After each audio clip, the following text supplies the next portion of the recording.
Hang on, brothers and sisters. Liberation is near. It's almost time. And then those guys would be, they become amps, you know what I mean? So, but now there's like a little bit more structured, and I don't know, because I think that I don't even know how I was able to run all the stuff when I was doing it. You did. You know what I mean? So did. I don't know, but I just had like a huge. I wanted as many people like flow guys. A lot of the times too, I talked about this on some of the other podcasts. A lot of the Fiveboro demos, I think it was the Trembly podcast we did.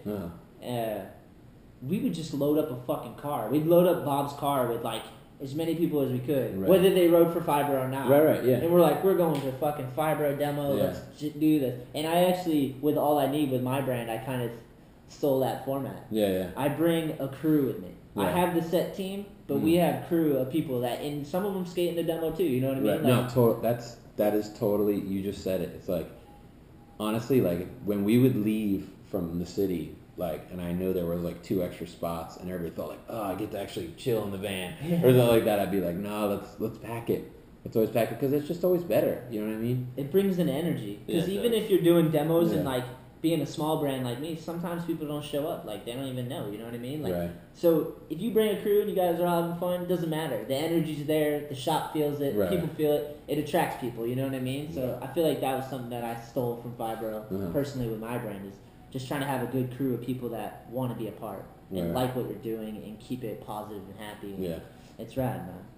So where Fiveboro is now, you kind of give the reins to Tombo and Nardelli. Right. What I know it's kind of hard to speak for them, but I'm sure they talk to you still. And what's the direction? Where are we going with Fiveboro in the future? And I'd say where Nardelli's taking it, he's taking it more of a, as you can see over the last 2 years, Fiveboro's become, I'll say it, lack like of I better feel word. lack of a better word, like more professional. Yeah. You know, he's taken all the experience he's had at other brands, and he's really taken Fiveboro to a new level where there's a consistent theme. You know what I mean? You can tell that it's packaged differently, how it's portrayed is differently. Everything from how he's doing it right. You know what I mean? Because I was just kind of like winging it for 14 years. You know what I mean? It's just basically like, okay, yeah, cool, that guy rips. Let's send him some product, or oh, I can get an ad for free in this magazine. Here's an ad. Someone I know, make me an ad, or Nardelli, make me an ad. Things like that.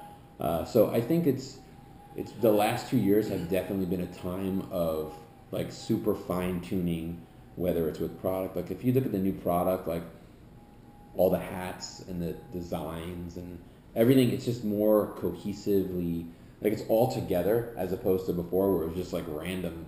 Yeah. You know, I would be, every time I need a line, I'd just reach out to my friends, be like, hey, who wants to make a board? Yeah. You know, or I need one more board, make me another one, or stuff like that. But now there's like a plan. You know,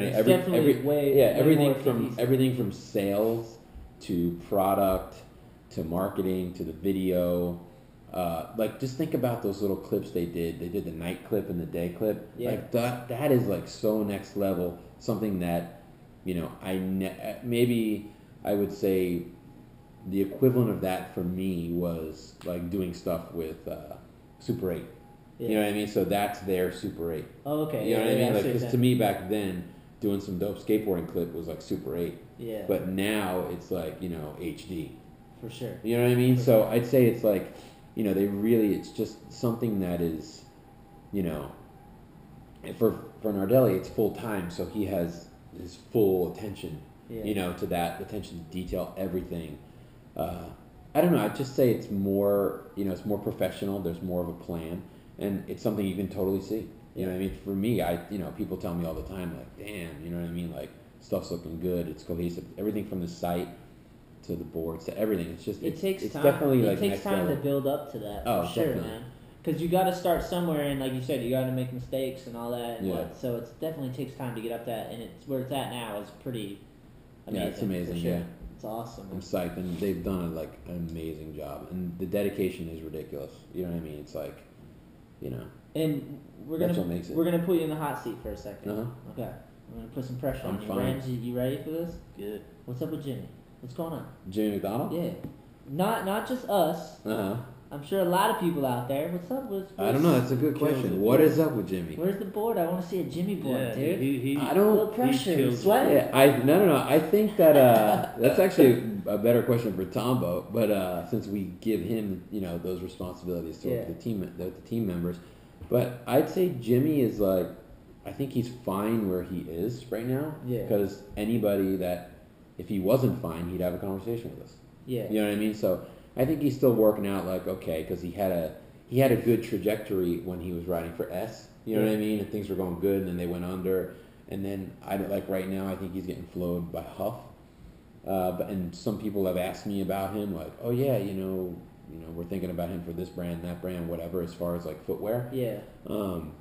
But again, I don't think he's ready to, take that next step because he's so, I don't know, his video parts are like the only video parts I have on my computer because I love his parts so much. So you know what good, I mean? man. He skates like a veteran. Yeah. He always has. His parts are like definitely he's just there. so, I was funny, I was going to say he's so professional at skating, but he really is, but I just don't think that, the situation he's in right now is that's where he wants to go. I think he's fine with being AM. If he's not, I'm sure he'll let me know or let Tombo know. But let us know. Yeah. We'll I hope he does. I think. No, but I don't know. He's amazing, and I think it's more on him than us. You know what I mean? But that's fine. That's cool. Yeah. That's cool, man. Let me get back to making sure we got all the questions done. Yep. And you got pull up my thing. Is there any more on there? No. No. I have a question. Go ahead. I would just like 5 boroughs, NYC. Like, what if someone who's not from here or whatever, not from the East Coast, to come here? Like, what do you think like the best spots? Like one in each borough. Like, all right, yeah, that's a good one. I'd say the best spot in Staten Island, that's the easiest, is the ABC Ledges. You know what I mean? So good. Yeah. I'd say in Queens, it's Flushing Meadow Park. Flushing. Brooklyn is tough, but as far as one spot, because I kind of view Brooklyn as like a big spot. Yeah. It's like almost to me, it's like the new Manhattan in a way, where it's just like you can skate around. So if I had to say, I don't know, one spot in Brooklyn, all of it. Yeah, I don't see it that way. I just see it as like what's your favorite? My favorite, I really like the pool near the Marcy Projects. I don't know if you guys. It's like that huge. There's a huge pyramid there. Yeah, I've seen. Yeah. You know what I'm talking about? Yep. That Susquehanna backside flip with all videos. That, and then right around the corner from there, there's a park with those green ledges. I don't know if they're green anymore. A lot of people have been having footage of them. Are they? Recently. They got corners. Or am I tripping? No, it's like Akers had like in one of his opening lines like ollie to back lip. Yep. Like that spot. That is actually, if I had to say what is my favorite spot in Brooklyn, I'd say that area because there's never a lot too many people. I don't know. It seems like it's a little bit out of the way. Yeah. You know what I mean? What am I forgetting? Manhattan. What is the best spot in Manhattan? Honestly, right now for me, it's the LES Park because it's something new. I designed it, and I think it's really fun. But Manhattan to me is, I would say that and just skating there and skating around because it's so packed and condensed in Manhattan that I'm going to say it's the streets of Manhattan. I'm not going to say it's LES. Say it's just skating in the streets. It's like fun. Yeah, whether you take a cruiser out to go like get something, or you just go skate and you get a call from someone that they're gonna be late or something, and then you're just psyched because you can keep going. Yeah, you know what I mean. And the cool thing about the city is it's evolving all the time. There's always gonna be new spots here in New York. There's always construction. There's always shit changing, like endless. So of all the boroughs, would you say like Manhattan's your favorite? I definitely love it. Number one, because I live here, and I don't have to get on a subway. I don't have to skate over a bridge. I don't have to go in a car.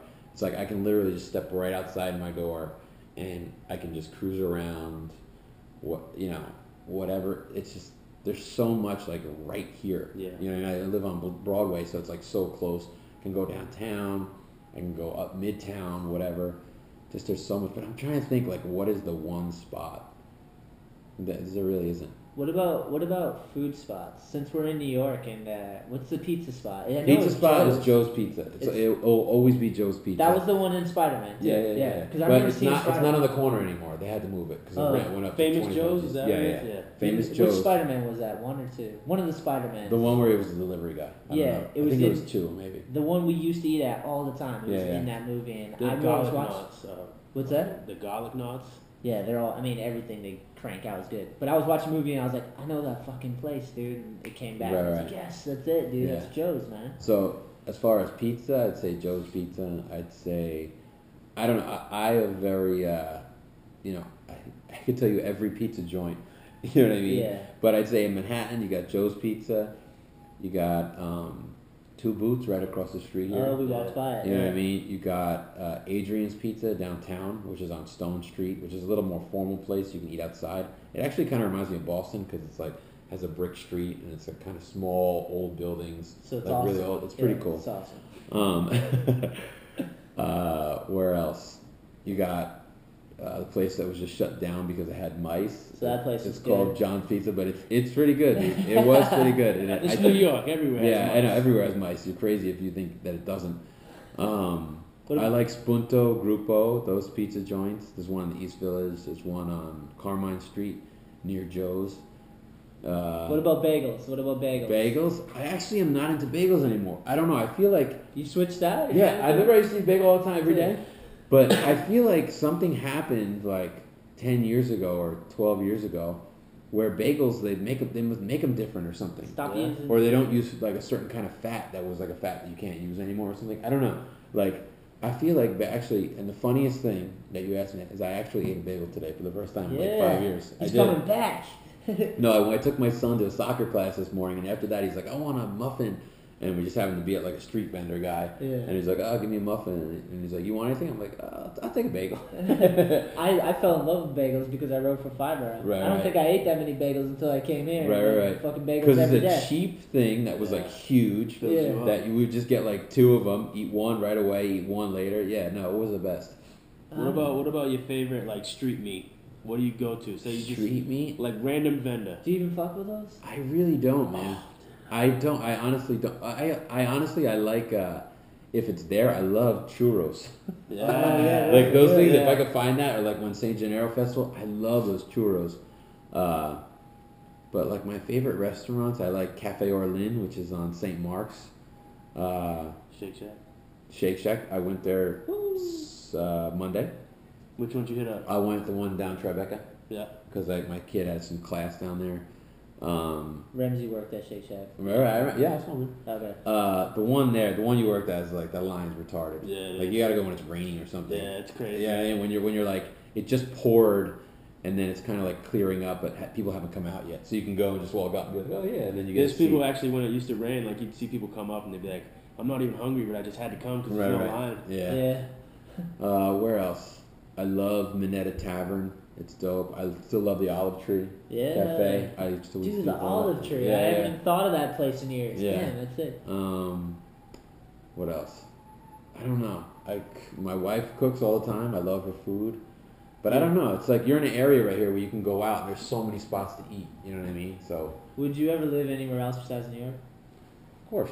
You would? Yeah, I don't know when, but Yeah. I would. I think I'll always keep this place. Yeah. You know what I mean? But Somewhere vacation. I hate winter, dude. I hate winter. Yeah, fuck that. You know what I mean? Like I've been gone 3 weeks since like the middle of December, or actually more than that. So I'd say since November 1st, I've been gone at least a month Yeah. out of the country, like someplace warm, whether it's Dominican Republic or Mexico or something. Just because I can't deal with this cold, dude. It's like gnarly. I'm It going sucks. actually in a week and a half back to the Dominican Republic for another week. Go to and a half. Portugal, man. You been there? Yeah, I Awesome. have, but it's too far, man. When you got a 2-year-old, Oh, yeah. True. you got to think about those long plane rides. Like, Yeah. you know. Is he good on the flights? When we went to Japan, I've never been so terrified in my life to get on a plane with him for 14 hours. Holy shit, yeah. Yeah, like that was like I'm not terrified of anything. I was terrified. How'd they go? Gave him a couple calls. It was gnarly, dude. Dude, we did and it Knocked didn't him work. out. It didn't work. It made him more hyper, dude. NyQuil. No, we gave He him got drunk. Benadryl. We gave him Benadryl. Yeah. Everyone's like, oh yeah, give him Benadryl, he'll go right to sleep. Dude, he was like, I saw him becoming more hyper. I was like, oh no, dude, this is not This is good. bad. So it was a 12 nightmare. more But hours. coming back, he slept for like 7 hours, which was awesome. That's good. So Were people we on the went. plane just like, No, because we were in like a kids area. We got Oh, like Lord. they have like I didn't even know that existed? Yeah, no, they have like first class, and then they have like regular, and then there's this middle area, which you pay a little more. There's a lot more space, and there's actually like a bed for them to sleep on that's on the wall. What airline are you flying? It was either Japan Airlines or Toys R or Us. ANA. Yeah. No, it was pretty sick, dude. It was like, it was definitely worth the extra money, but the funniest thing was he was up the entire time. Oh, there's like a toy area, right? Dude, it was like, no, there wasn't a toy area, but it was like, I don't know, we were just like, it was our first kid, so you don't really know about kids, but now we're like prepared when we go on the plane. Yeah. We got like all the cars, all the books, all the toys, like all that stuff. The Benadryl does not work, dude. It does not. That's like a myth. A little harder sedative, something. Yeah, I don't know. I have two questions. Mm-hmm. One is, I kind of wanted to see what your, because as everyone knows, like Lil Wayne reps Fiveboro. Right. Like that's the brand that he latched onto or whatever. I kind of wanted to hear how that happened or what's your relationship with Lil Wayne and how that all came about and what that is. So the story is that Lil Wayne's like a manager or whatever, the guy who like takes care of him. His Tombo. Yeah, his Tombo basically. Or his Deegan. Yeah, his Blackheart. Yo, I gotta interrupt and just say one thing that Roke and I always talk about. Like, you always used to draw these charts that would be a chart of the hierarchy of Fiveboro, right? I did? It would have like the pros on top. It was like a pyramid, and he would always show it to Seamus. It had the pros on top. It'd have Shetler like kind of on the bottom with the flow shred, and then under it he would have Seamus. Like underneath, it'd be like, this is where you are, Seamus. Anyway, it just reminded me of that. So it was like the most hilarious thing that I remember to this day. But so Lil Wayne wanted to get someone to like, you know, help him learn how to skateboard quicker. You know what I mean? Or teach him how to skate. So his guy, you know, Googled, you know, like skateboard instructors or whatever, and what came up first was Uptown Skate School, which is here in New York. Okay. You know what I mean? So it's like this guy, like, yeah, you know, it must have been weird for her, like, yeah, well, Lil Wayne needs a skate coach or whatever. Yeah, that's what we're called. It's like, yeah, really? You know, right. You know, so at the time she was like, oh, well, who can I get to do that? Who do I know? Because she's in New York. She's like, well, I'm in New York. So I guess they're like, oh, you know anybody down in Miami? So at the time, one of her friends was our rep in Florida. Yeah, the guy Adam Ziegler. Okay. You know, Adam Z, who's a skate coach or whatever he is. And, you know, so he was like, anybody that works for me is full, obviously, Fiveboro guy. Yeah. So he became, like, all of a sudden, he was Lil Wayne's skate coach. Wow, that's crazy. Like, full-time skate coach. And he's still, I believe he's still doing it to this day. No shit. You know what I mean? And, you know, we just, like, Adam gave him the boards, and then, you know, obviously, as soon as he's like, yeah, I'm hanging out with Lil Wayne, can you send me some boards? We're like, obviously, we're going to send you boards. Yeah. You know what I mean? So it makes sense. He just did it, and the relationship grew. We sent him more and more stuff. We met him, skated with him when we went down to Florida. I saw him at Tampa Pro last year, and, you know, it's just like, you don't have a coach. It's kind of crazy. Does he have a coach still, you think? No, well, he still skates with Adam all the time. But I think Adam is becoming more of a, because, you know, he always has, like, at his events and concert stuff, he has, like, ramps and stuff. So I think Adam handles that because he knows about it. And Adam actually is a really good skater. Yeah. You know what I mean? That he's, like, total bro. I've known him so long. And it's just kind of crazy. It was the craziest thing was, like, getting a text from Adam with, like, some, you know, Lil Wayne, because he's, like, this big dude. But before you are connected with him, it's just, like, this person that's, like, so out of reach. Yeah. And then it's, like, getting a text with a photo of him with a Fiveboro pigeon tattoo right here. Yeah, and you're just like, crazy. What? You're just like, that is so crazy, dude. Yeah. You know what I mean? So, I don't know. It's just, that's awesome. It's good for your brand. Oh, definitely. As far as marketing-wise, it's definitely good to have Lil Wayne associated with your brand. Definitely, and again, it's just good to, it's a good discussion, and it's a good point for people that are starting small companies and stuff like that, that you never know who you talk to at every given point, who you bring in the car. Yeah. You know what I mean? At every spot. You know that wherever we would go, I'd be like, come with us. Yeah, let's go skate. Because you never know.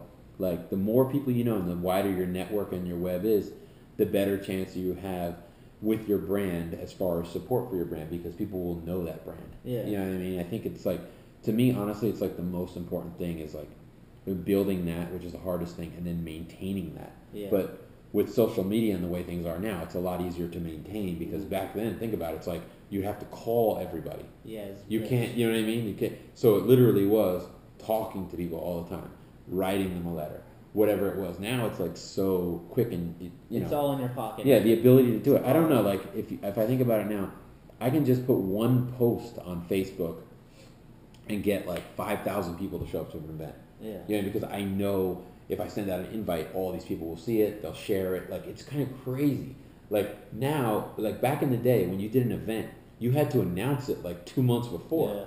Yeah. Now I get scared to announce it because so many people show up. So I actually wait till the end, till like a week before, and be like, oh yeah, go skateboarding day. Remember, it's next week. Things like that. So it's definitely, it just goes to show like all those relationships. If you think about like all the people that work for Fiveboro, like Luigi in France, some guy I skated with downtown, like, probably 15, 16 years ago or more than that, Yeah. It's all those people that everybody you meet is a potential person to partner up with you for whatever. Yeah, you never know, what I mean? for you sure. never know. That's right. And Lil Wayne never go on a trip with you guys? Or just show up at the same events? There was two things. I've seen him at events, but the Fiveboro guys went down, like the main team went down to his house, and then they went street skating with him, like in Miami somewhere or something. Cool. The other question, which I was gonna bring up, was the slap 1 in a million shit. Right. And me and Ramsey talk about this. Yeah. Because we were kind of like, because I'm opinionated, I'm a bit of an asshole, but the slap 1 in a million thing seemed to fall apart. Right. And it was a fucking shit show in the fucking skateboard scene. People were talking shit, all that stuff. And what's your take on the whole thing, basically? I'd say it seems like so you were long. judged. It seems like so long ago. So I judged probably I think like 3 days, and then but one of the episodes was like the last ones. You know what I mean? So basically, the producer came to me and he said like, these kids aren't. The way he explained it to me, he's saying like, no one's doing what they're supposed to do. Yeah. They're just like, they're not. They're basically not doing what they signed up to do, and therefore there can't be a winner because no one is following through with it. And yes, it is reality, but everything's like kind of scripted. You know what I mean? Yeah. So I don't know. The way I saw it was just like they didn't do what they were there to do, so it couldn't end the way it should have ended because they weren't doing what they were supposed to do. Randy, what do you say? Who do you call out? You said when Cardiel. Yeah, John Cardiel said, like, you're given this opportunity, like, everything's there for you, and you just, like, it's like a smack in the face to everyone there, like, trying to help them out. I mean, it's disrespectful coming, like, in my eyes. Right. I figured, like, they set you up to win. Like, at least you can do is try to win. Right. It's like being a guy and being like... No one was forced to go there. Yeah, that's like what I'm saying. You signed up for it because you wanted to do it. It's like being a dude and being like, telling the girl right away that you love her. Right. And then trying to act like you don't like her at all. That's what it seemed like. Because it was like, you signed up for something where you're like, I want to get sponsors. I want to be part of this industry. I want, Cardiel, Steve Rod, all these dudes involved in this. I want to be part of this that they built. You know what I mean? And then trying to act too cool. Like you're above fucking skating through the city with a pizza. Back in my day when I was coming up on Fiveboro, dude, flow trash. Yeah. You have to earn your spot on because you guys built the scene. I didn't build it. I wanted to get into that. Right. And it's the same shit. And to me, I saw that shit and I felt the same way. And I read the comments and I'm just like, the comments are the most disrespectful shit. Right. Because they're just behind some fucking keyboard typing shit on people that worked so hard to build skateboarding in the scene and what it was. Right. And that's why I want to bring it up because I'm just like, and I know you probably don't even give a fuck because you understand the bigger picture and you know that no comments is going to stop what you're doing and how much people you've helped and gotten. Like, people don't realize, like, Westgate, myself, Susky, these dudes in skateboarding that are still doing it, and the dudes on the team now in Fiveboro are doing it because of your dream to start Fiveboro and to want to share something awesome, and do the work and the legwork and how hard it is to start and build a brand and so to just have some kids sitting behind there and not understand and want to talk shit is fucking a kick in the face to a lot of people, especially a lot of professionals in skateboarding that work and care and love about skateboarding, you know.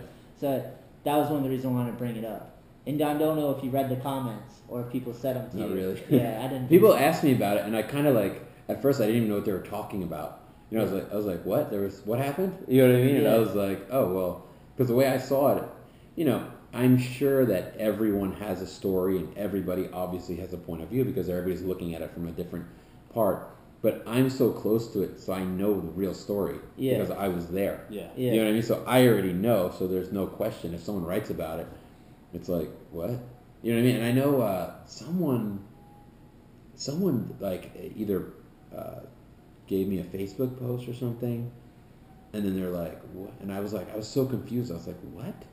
And then I thought it was like something. I thought they were talking about something completely different. Oh, they were talking about the slab of 1 million, but you didn't. Yeah. But I was like, what? And then I spent more than a minute on Facebook, and I was like, I looked into it, and I go, oh man, all this shit's happening about this. You know what I mean?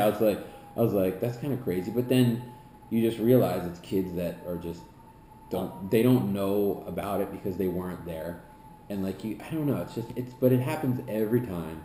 Like, there's always something that will happen for something because there's different point of views, and there's people that don't have the information of people that were there. Yeah. And again, I totally agree with you and what Cardiel said, and like I see it as like they unfortunately, it seems like they got a group of kids that thought they were owed something that they didn't have to stoop to do what they signed up to do. It's like they signed up for it and they're like, oh, actually, I said I wanted to do it, but now that I know what it is, I don't want to do it. Yeah. Yeah. You know what I mean? But it's like, no, that's not how it works. Yeah. You know what I mean? It's like you signed up to do it, and you know it could be anything. Yeah. You know what I mean? Like, I don't know. Like, I'm sure we've all done something that, you know, whether we regret it or not, because if we got caught doing it or whatever it is. Yeah. Like, as soon as you jump over that fence to go skate that spot that says no trespassing, you have made a decision to go over the fence. Yeah. Regardless of whether you had a good time, got arrested or whatever, you jumped over the fence. Yeah. You know what I mean? And So if you jump over the fence, don't sit on the fucking bench. Skate the shit out of it. Right, yeah. And you And can obviously, if you're gonna risk, yeah. if you're gonna risk, you want a little reward for that. So you're like, damn, I want to skate that. You know what I mean? Like, let's go. You know what I mean? So